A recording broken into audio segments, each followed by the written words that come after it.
how to bring more pleasure into your life from a tantric perspective.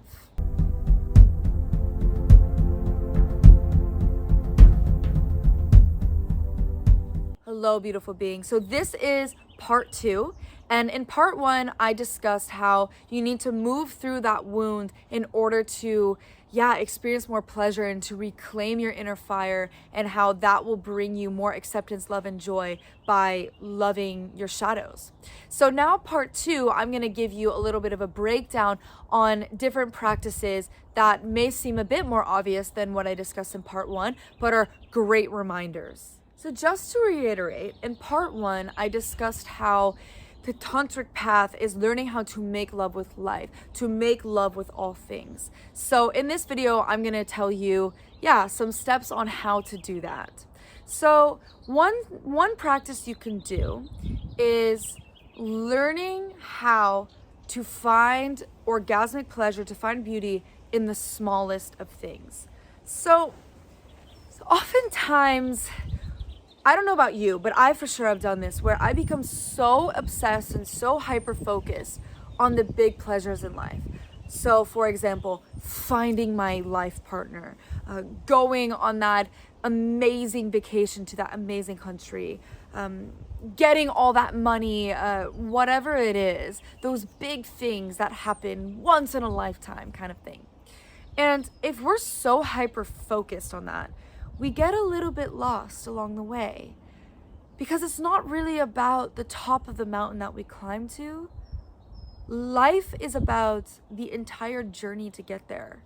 It's about the little flowers you see, the little animals and the birds, and what happens as you're hiking that mountain.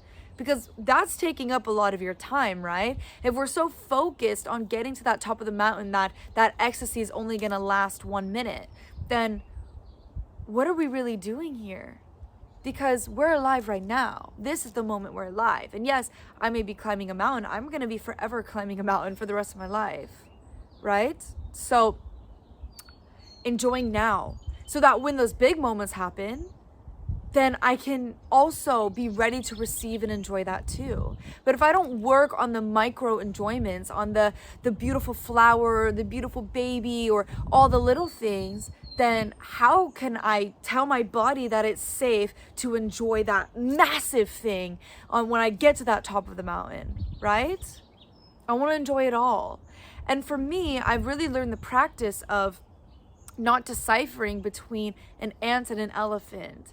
So feeling orgasmic pleasure and joy, whether it's just smelling a flower or whether it's I'm marrying the man of my life, if I learn to treat them more as equals, then every single day is like standing on top of the amazing mountain and looking over. Like, of course, there are going to be like milestones we reach in our life that are so unbelievable. But so it's really hard to actually make, smelling a flower really equal to the pleasure of marrying the love of your life.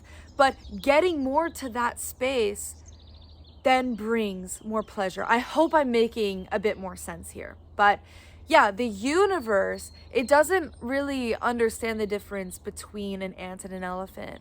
So why do we, right? The universe, Earth Mother, values it all as the same. So why should we wait for those big moments when there are big moments at every single second, right? Smelling that flower is a big fucking moment because you're embracing literally Earth Mother and her magical fucking creations, and that flower is also a part of you, and you get to smell that. If you have the privilege, maybe not everybody here has the privilege of smelling, but if you have the privilege to smell or to look at it or to touch it, like, wow, that's a miracle.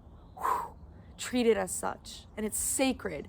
Treat it as such. So some practical ways you can do this to really embrace the small moments in life is, and to not take them for granted, next time you eat your food, especially if you live in America, I'm noticing this in Americans a lot, that you make your food and then you go and you just start eating. Look at your food before you eat it. Like, practice patience. Look at your food. I don't care how rushed you are. Look at your food. Appreciate it. Like, wow, this is a miracle. And then when you go and take your bite, like, taste it. Like, close your eyes. Don't turn on the TV. Don't talk to someone. Just like be present with your food. Close your eyes and feel it. And feel how your heart is. Like, allow your heart to eat that food too. Feel what it's doing to your body. Like, wow, this tastes so delicious.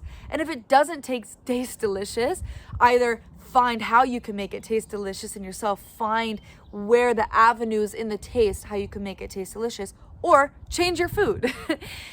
And really just feeling that, being present with it. Another example, like the flower. If you see a flower, or if you see something that smells really good, stop and smell it. Like, really, who cares? There is no shame if you're with a bunch of other people and you just stop and you smell that flower. No shame. You're someone who wants to embrace pleasure. Inspire them to smell the flowers too.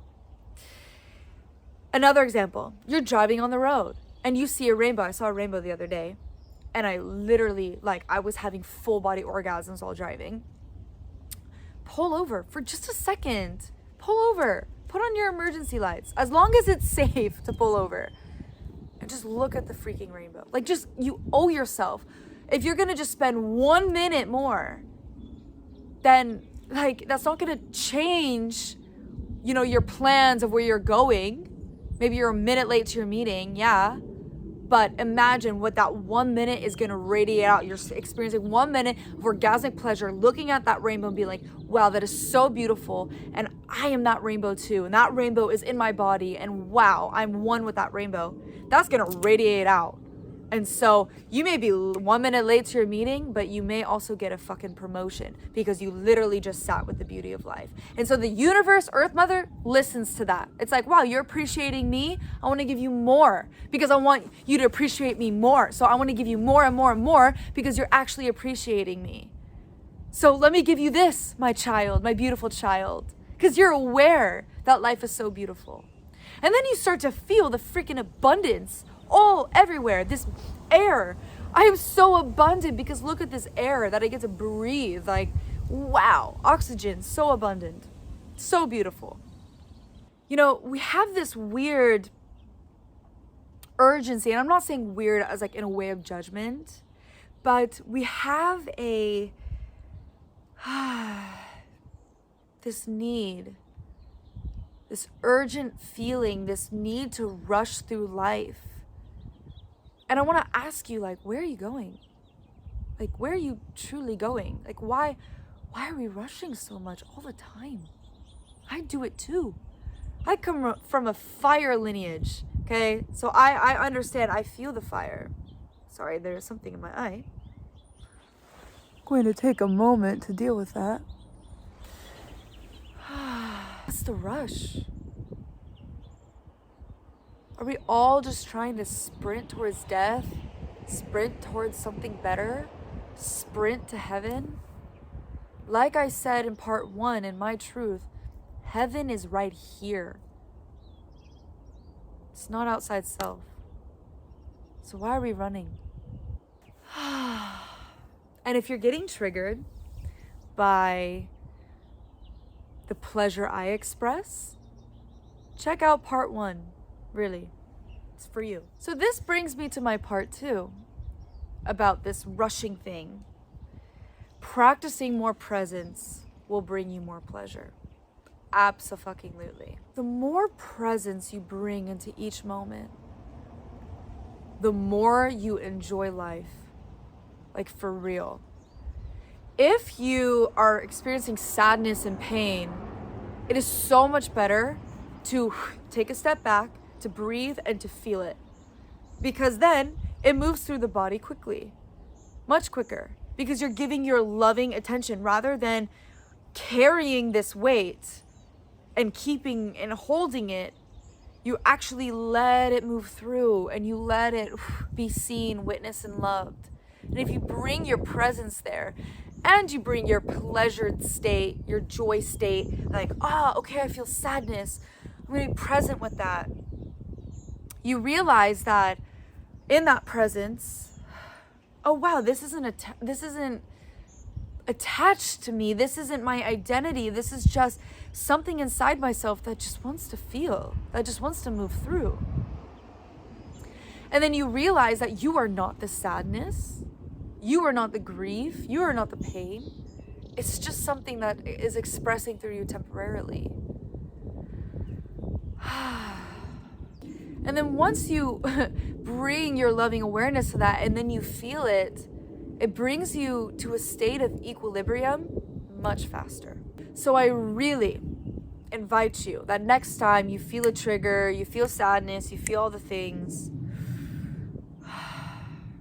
coming back to a state of presence and just looking at it and feeling it and loving it and being the mother and father to that emotion and realizing, you are God too.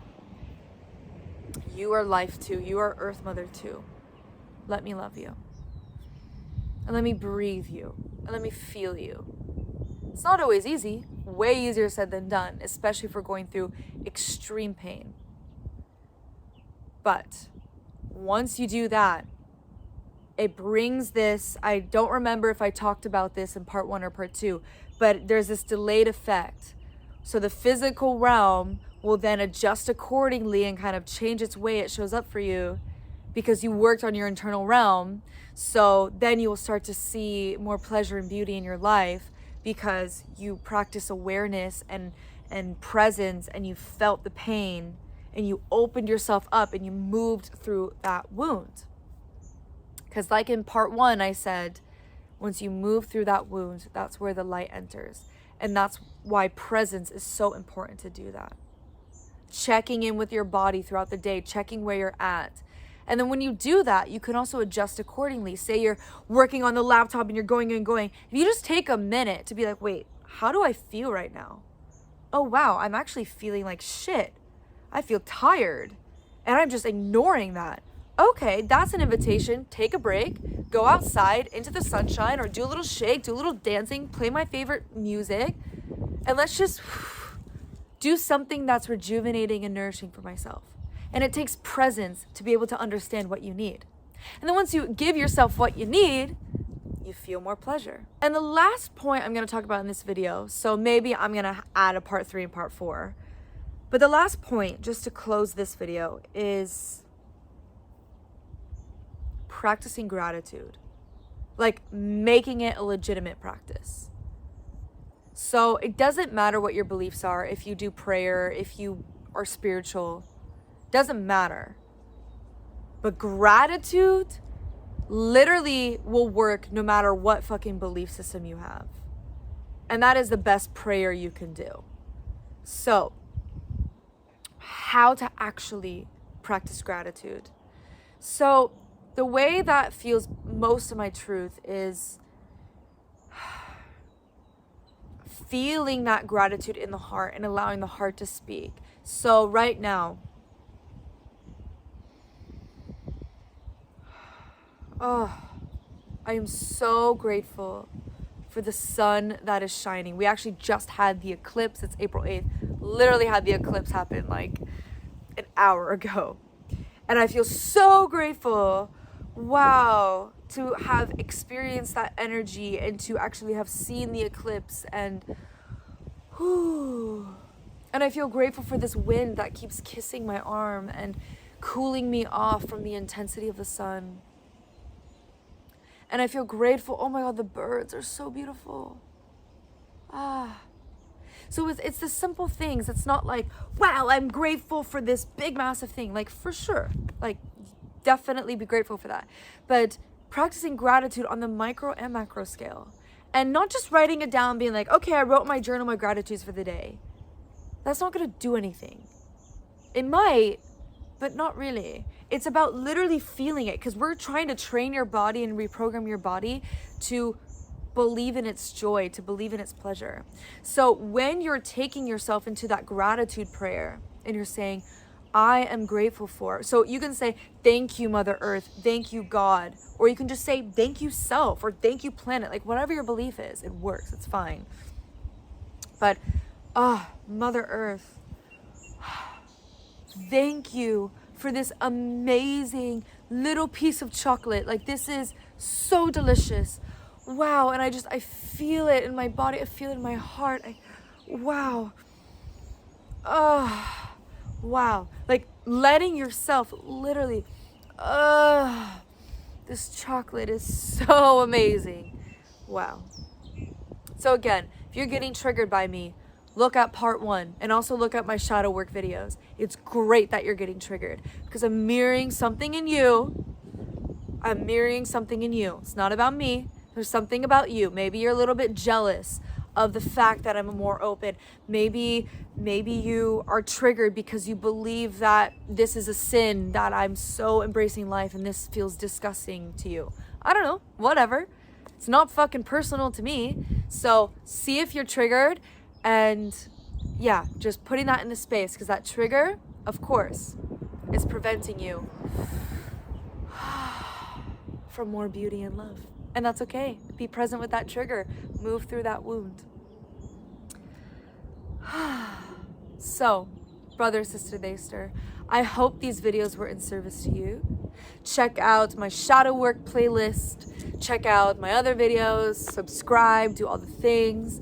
And yeah, if you want more assistance and guidance, I do one-on-one shamanic coaching, and I take you right in the depths and the places in your body. I take you on those shadow work journeys, and yeah, to really help you open up to more magic in life. And it's not me doing the work. I guide you. I'm holding space for you. You are your own healer. You are your own guru, and you can create the most magical life for yourself. I am merely your motherfucking guide. So much love to you. Thank you for being here. Thank you for tuning in. Feel this transmission of fucking divine love. Feel this Californian sun.